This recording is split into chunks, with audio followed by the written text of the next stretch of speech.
Well, thank you very much. It's great to be here today. I want to just add one quick thing before I introduce our guest. I am the proud father of a son who is in the construction building, who is union proud. His life has been made remarkably better since he got a job and started working with a union.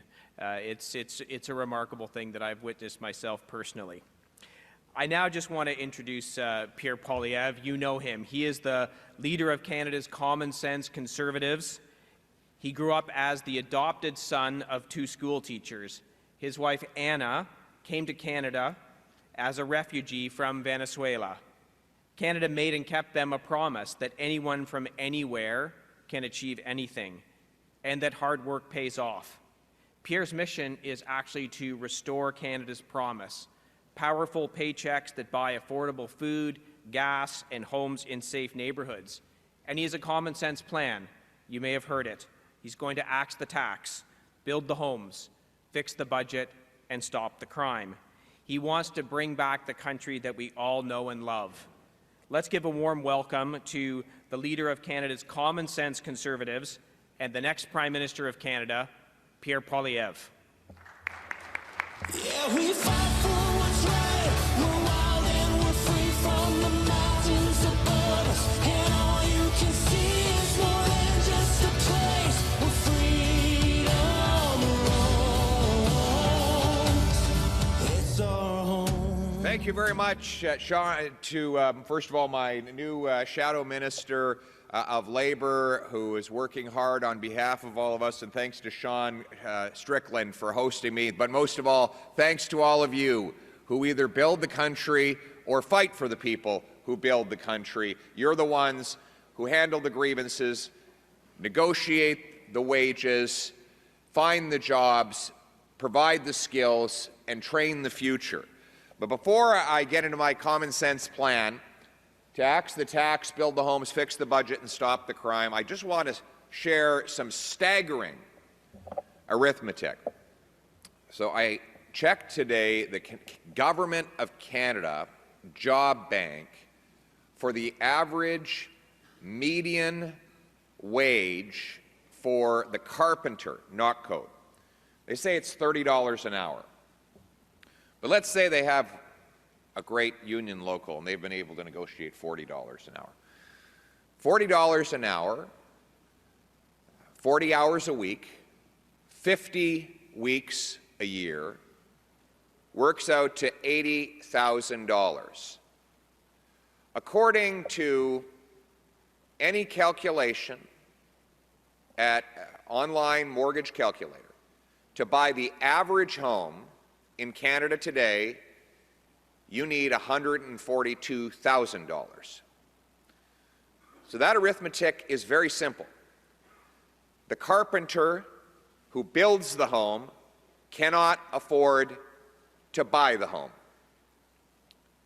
And I saw this not as a statistic, but as a real-life story when I was in a Northern Ontario Tim Hortons last summer and literally met a young carpenter who said he lives in his car because his rent rose faster than his income and he couldn't afford to pay it, and so he's living in a parking lot. That right there summarizes everything that has happened in our economy after 9 years of Justin Trudeau, who is not worth the cost. And I understand Mr. Trudeau was here yesterday and blaming the world for how badly he's performed as Prime Minister. It sounds like it was more of a therapy session than it was a policy presentation. He was talking about how the world has made it impossible for him to keep his promise to the middle class. Remember the famous promise that he was going to help the middle class and those working hard to join it? Remember, he made that promise when the average rent in Canada was $950, when the average home cost just over $400 grand. Well, 9 years later, housing costs have doubled. Half of Canadians are buying food that is past its best before date. A fifth of Canadians say their health has diminished because they're eating rotten or low-quality food. We did not have these problems before Justin Trudeau. We did not have 2 million people lined up at food banks. We did not have 8,000 joining the Facebook group called the Dumpster Diving Network. This is a group of Canadians who share tips on how to find a meal in a garbage can. We didn't have 28 dead bodies in coolers outside of the St. John's Hospital next to a dumpster because their family members cannot afford a burial or a cremation, and so they've asked the hospital to just refrigerate the bodies until they can save up enough money to say goodbye to their father, mother, aunt, or uncle. That did not happen before Justin Trudeau. But so you can imagine, on the stage yesterday, his role was not to brag about all that he's achieved in a decade, but to make excuses. But I'm here to tell you, first and foremost, that these mistakes and these excuses don't cut it, because the rest of the world is not living through the misery that he has caused here at home. For example, the rest of the world is not paying Justin Trudeau's carbon tax or anywhere close to it. We now have the second highest carbon tax in the developed world. We have the second highest annual death rate associated with opioid overdose among the 11 countries that the Commonwealth Fund has studied. Only the U.S. is worse. We have worse housing affordability than all but one of the nearly 40 OECD countries. Housing costs in Canada have risen 40% faster than incomes. That is the biggest gap of any G7 country and the second worst in the entire OECD. After 9 years of Trudeau, we have the fewest homes per capita of any country in the G7, even though we have the most land to build on, we spend the most money on residential construction, and we have by far the most mortgage debt as a share of our GDP. This decade, the OECD says that Canada has had the worst economic growth in that group of nations, and they project we will have the worst economic growth for the next 3 decades. Canada is one of only 8 countries in the OECD where average real incomes today are lower than before the pandemic, as inflation has outpaced nominal income growth. I repeat, we cannot use the dog ate our homework excuse of COVID for that, because most of the advanced countries have seen incomes outpaced inflation since the pandemic, even though here in Canada we have not. And Canada is expected to rank dead last among OECD countries for growth in labor productivity over most of the next 40 years. That is his record put up against other countries. So no, it is not acceptable to simply blame the rest of the world for problems that are made in Canada. And furthermore, it's worth recognizing that while most Canadians are suffering, it is the working class that is suffering the most. The working class has been turned into the working poor. The policies of Mr. Trudeau and Mr. Singh are disproportionately bad for wage earners. Let me tell you why. When the government runs deficits, and it can't fund those deficits through borrowing alone, they create more cash. So in the last 3 years, the money supply in Canada has grown from $1.8 trillion to about $2.4 trillion. Now, that is a 32% increase in the number of coins, bills, and bank deposits. The economy, meanwhile, grew by about 4%. So the cash is growing 8 times faster than the stuff that cash buys. And when that happens, the cash bids up the price. If you have an economy with 10 apples and $10, it's $1 an apple. You double the number of dollars in the economy to 20 and you still have only 10 apples, well, you're not twice as rich, it's just that each apple costs twice as much. So now it's $2 an apple. That is inflation, or as I call it, just inflation. But the reality is, inflation doesn't affect everybody equally. There's always been the tension, and the union movement has been at the forefront of fighting for justice in that tension between capital and labor. Capital and labor. Who benefits and who loses from inflation? Well, people with a lot of capital do okay. Why? Because their capital goes up with inflation. If you have speculative land holdings, jewelry, fancy wines, arts, stocks, and the government causes inflation, well, your assets are bid up and you get richer. And that's one of the reasons why wealth is concentrating in Canada today, because those who have inflation-proof or inflation-positive assets are getting richer every single day. But those people who live off their wages, well, their purchasing power goes down. They suffer a real pay cut. And that is what has happened to our working class. You represent the wage earners and the future pensioners. Their wages and pensions have lost purchasing power. Meanwhile, big government and big business and big capital has gotten rich by the inflationary policies of government. It is a transfer of wealth from the have-nots to the have-yachts. And so, meanwhile, government bureaucracy blocks home building, which bids out housing costs. Again, if you own a mansion on a hill somewhere, your net worth has gone up. But if you're a working-class kid doing an apprenticeship in one of the union training halls who dreams one day of owning a home, well, the ladder has just been lifted up the castle wall, and you'll never be able to climb that ladder because it's out of reach. So it is the working poor, the working class, and what was called 9 years ago the middle class, who have suffered the most under NDP and Liberal policies. The good news is, life was not like this before this NDP Liberal government, and it won't be like this after they're gone. We're going to bring home the Canada we know and love with a common-sense plan that will axe the tax, build the homes, fix the budget, and stop the crime. Let me start with axing the tax. Of course, your members are disproportionately harmed by the carbon tax and related policies because they have to drive trucks. It's not possible to, especially in rural and remote communities, and I know you represent many of those communities. Those folks who drive trucks in order to take their tools to job sites pay a disproportionately high price for the carbon tax. They are among the 60% of Canadian families who pay more in taxes than they get back in rebates. And then their employers have to pay that tax, which forces them to reduce wages and pass on the losses to their wage-earning workers. By a common-sense conservative government will axe the tax to lower the cost of gas, heat, and groceries and ensure that the purchasing power of the working people is enhanced. Further to that point, we will fix the budget.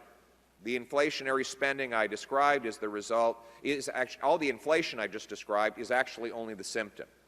The disease is overspending. Government spending drives deficits, taxes, and inflationary money printing. We're going to use a common sense principle that your members and your union halls use every single day to run your finances. It's called the dollar for dollar rule. My government will legislate a rule that every time we bring in $1 new of spending, we must find $1 of savings to pay for it. That will require we go into our bureaucratic departments and root out waste and mismanagement to optimize use of money. If we want to spend more here, we have to spend less there, or we have to get a bargain here and there. That's how seniors, single moms, and small businesses run their finances. It's how I will run my government. We will obviously get rid of waste like the $35 billion infrastructure bank that doesn't complete infrastructure projects, the $60 million ArriveCan app, the $1 billion so-called Green Fund, 15% of which has already been known to be misappropriated. We'll cut back on foreign aid to dictators, terrorists, and multinational bureaucracies and bring that money home to put it into funding our military. We will optimize the use of our dollars so that we can balance the budget and the money printing and bring down inflation and interest rates. In addition to fixing the budget, we're going to build the homes. You're the ones who will actually build the homes, actually, the truth be told. But we're the ones that need to get out of the way to let you do it. Canada, as I said at the outset, has the fewest homes per capita of any country in the G7, even though we have the most land to build on. We spend 9% of our GDP on residential construction, which is twice the OECD average, twice what they spend in the States. We have the most mortgage debt as a share of GDP. And we have by far the most land and lumber per capita. So how is it that we have the fewest homes? The answer is that we have the absolute worst bureaucracy. We have the second slowest building permits in the OECD. This might seem like a nuisance. It's not a nuisance. It is a massive cost. C.D. Howe calculates that in Vancouver, the cost of permits, that is to include the charges, the fees, the delays, the rezoning, the consultants, the lawyers, adds up to $1.3 million for every newly built home. In Toronto, it's $350,000. The GTA municipalities have hiked their development charges 900%. Winnipeg blocked 2,000 homes next to a transit station built for those homes. Montreal has blocked 25,000 homes in the last 7 years, according to the Montreal Economic Institute. All of that is passed on to only two people: the person who builds the home and the person who buys the home. Let's be honest, the big developers don't pay any of it. They pass it all on. And if the cost gets too high to make it profitable, they go build somewhere else. But your members and young working-class homebuyers can't simply move to Florida or Singapore. They have to find a home in Barrie. And so they're the ones that are paying the full price. I am no longer going to give federal dollars to local bureaucracies to block home building. Rather, I'm going to reform the entire infrastructure transfer to municipalities to link the dollars they get to the homes that are allowed to be built. They will be required to free up land, speed up permit, and reduce development charges as a condition of getting federal funds. We'll require they permit 15% more housing completions per year to get the funds.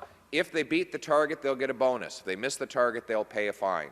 We'll sell off 6,000 federal buildings and thousands of acres of federal land to build, build, build. I'll require every federally funded transit station be pre-permitted for high-density housing all around and even on top before the municipality will get the money. They will have to bridge finance, and I will not send them the check until there are apartments around those transit stations so our youth and seniors can live next to bus and trains, and we will back the trades because we need more boots, not more suits.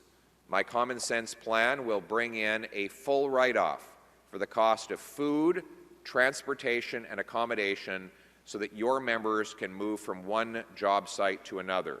Today, a CEO can write off the cost of his private jet, but a pipe fitter who travels from Timmins to Fort Mac to do a job can only write up $4 grand, even if he has to do 20 flights a year. That is insane. And yesterday, we had the minister come before you and ask you to thank him because he's going to consider looking at, studying the Conservative private members' bill to bring tax fairness for traveling trade workers. Enough consideration. That minister is allowing CEOs the write-off. It's time to allow the workers the same write-off, and common sense Conservatives will adopt the bill from Chris Lewis, Conservative from Windsor, C241, to let our tradespeople write off those costs. This builds on other pro-worker, yes, thank you. This builds on other pro-worker policies that we have supported since my leadership. Conservative bill from Sarnia MP, Marilyn Gladue, which puts pensions to the front of the line in the event of bankruptcy so that the bondholders and other financial speculators do not get paid before pensioners when a large employer goes bankrupt. The liquidated assets of the company go first and foremost to fully funding the pension of the workers and keeping the promise to them. I'm proud that that bill passed the House of Commons and the Senate and is now law so that pensions are safe.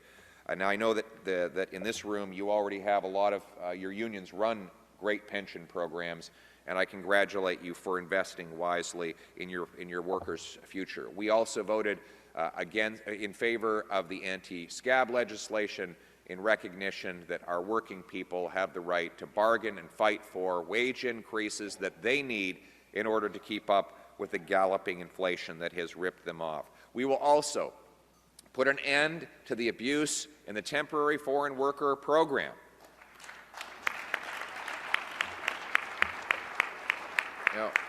Yesterday, now I don't have to actually criticize the government for this, because yesterday, I'm told before you that Mr. Trudeau said the temporary foreign workers program was out of control. Geez, if only he knew somebody who could do something about that. If only he could find out who's been in charge for the last 9 years, during which time the number of temporary foreign workers has tripled from 60,000 in 2015 to 188,000 last year. Tripled. While we still have trades workers who can't find jobs, he brings in temporary foreign workers in order to allow employers to bid down wages and undercut Canadians. This is outrageous. When I was employment minister, we cut back on temporary foreign workers because we saw in the data exactly what the big corporations were doing. They were abusing the program to drive down wages. In a free market, you have a natural tension between work and wages, where the employer has to bid up wages in order to attract the best workforce. But that free market doesn't exist if he can simply go outside of Canada and replace available Canadian workers with temporary foreign workers from lower wage countries who are willing to accept less money and much abuse. And that abuse has run rampant under Justin Trudeau, and it's gotten to the point where we're even using tax dollars to subsidize temporary foreign workers and other foreign workers coming to our country, taking jobs that Canadians could be doing. We see this with the Nexstar plant in Windsor, where the job descriptions for people say that they have to have a fluency in Korean. And this is not just for highly specialized work related to the setup of the plant. It is for jobs that can, like forklift operator, that Canadians can and do. And this is at a time when your members are in Windsor are out of work. My government policy will be very simple. There will be no tax dollars to subsidize foreign workers. Our tax dollars are for our workers in this country, period.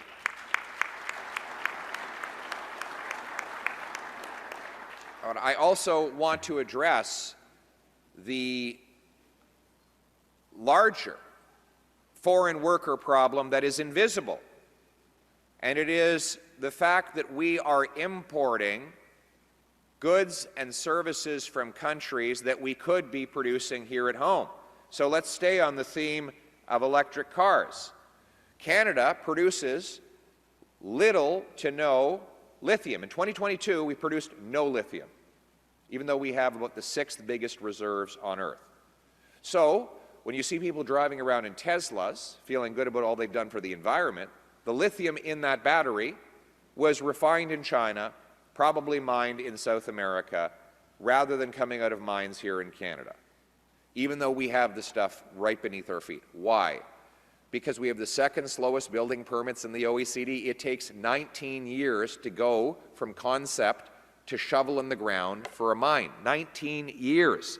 This does nothing for the environment. What do we learn about the environment in years 16, 17, and 18 of the study that we could not have learned in year 1 and 2? That is the question.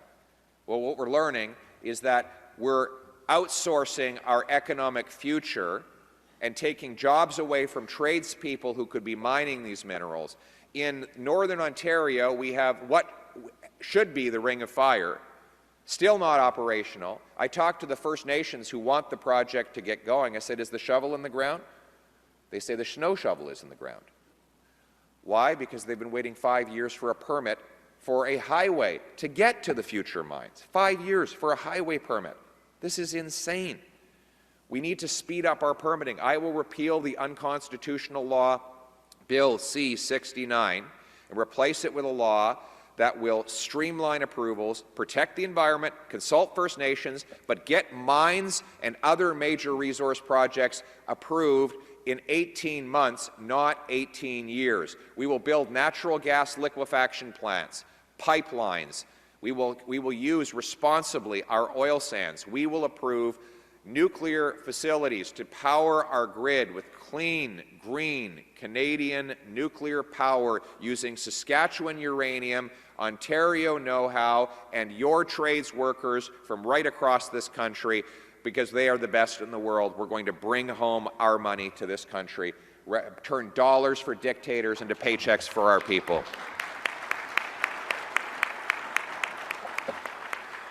And speaking of bringing home to our country, we want to bring home safety to our communities. Because after 9 years of Justin Trudeau, we have crime, chaos, drugs, and disorder in our streets. We have shooting deaths that are up over 100% in just a decade. And of course, your members are the victims of these crimes. That is the result of the catch and release criminal justice system that Trudeau has given us, so that the same 40 offenders had to be arrested 6,000 times in Vancouver. That's 150 arrests per offender per year. My common sense plan would make repeat offenders ineligible for bail, parole, or house arrest. It will be jail, not bail, jail, not bail. We will bring in treatment and recovery services rather than decriminalized and tax subsidized hard drugs, so that we can bring our loved ones home drug-free. And finally, we will respect your right to lawfully use your firearms. The Prime Minister believes that we need to ban hunting rifles. He wants to ban your hunting rifle. He wants to ban all civilian firearms ownership. Bill C-21 plus 300 pages of hunting rifles that he tried to amend out of existence in that law, and with the support of the NDP, wants to take away the ability of Canadian trades workers to enjoy the outdoors and hunting on the weekends. My friends, I'm interested in protecting Canadians from criminals, not turkeys from hunters. So I will be repealing C-21. I will protect your right to hunt and sport shoot. And I will put the saved money into rebuilding border security and rebuilding the security at our ports to scan the shipping containers so that we can stop criminals from taking stolen cars out and bringing illegal drugs and guns in. That is how we will make our streets safe from illegal firearms. We're going to put you back in charge of your life. You know, yesterday the Labour Minister talked about the pretender versus the real man. Funny, as he supports a guy who was literally an actor as the Prime Minister, someone who pretended he would do great things for the middle class but has now deprived them of home ownership and food, and contrasts this against the so-called real man. Well, if we want to idealize the real man or the real woman, it is not any politician. It is the people you represent, the people who literally build this nation with their hands, the common people. And I want to be your champion. I don't want to run your life. I don't want to decide on your behalf. I don't believe I have any special virtue or wisdom to lord over the population. I want a smaller government with bigger citizens, with free speech so you can decide what you see and say, with economic freedom so your members and the entrepreneurs who employ them keep more of what they earn, where we speed up and lower the cost of getting things done so that you can swing the hammers, turn the wrenches, and use the natural genius and earn skills to build a better life for yourselves and your families. I want to put you back in charge of your life here in Canada, the freest country on earth, built by the common sense of the common people, united for our common home. Your home, my home, our home. Let's bring it home. Thank you very much. We're wild and we're free.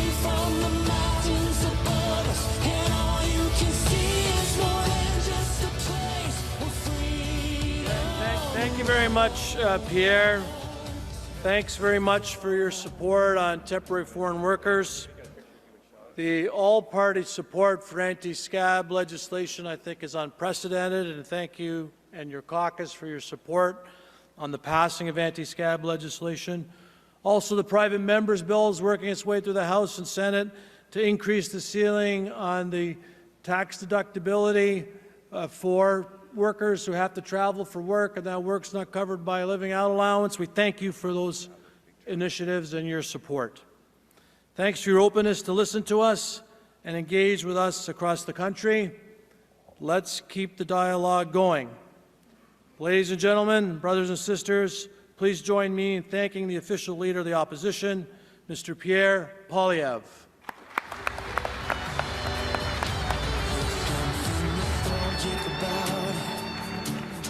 There's something brand new about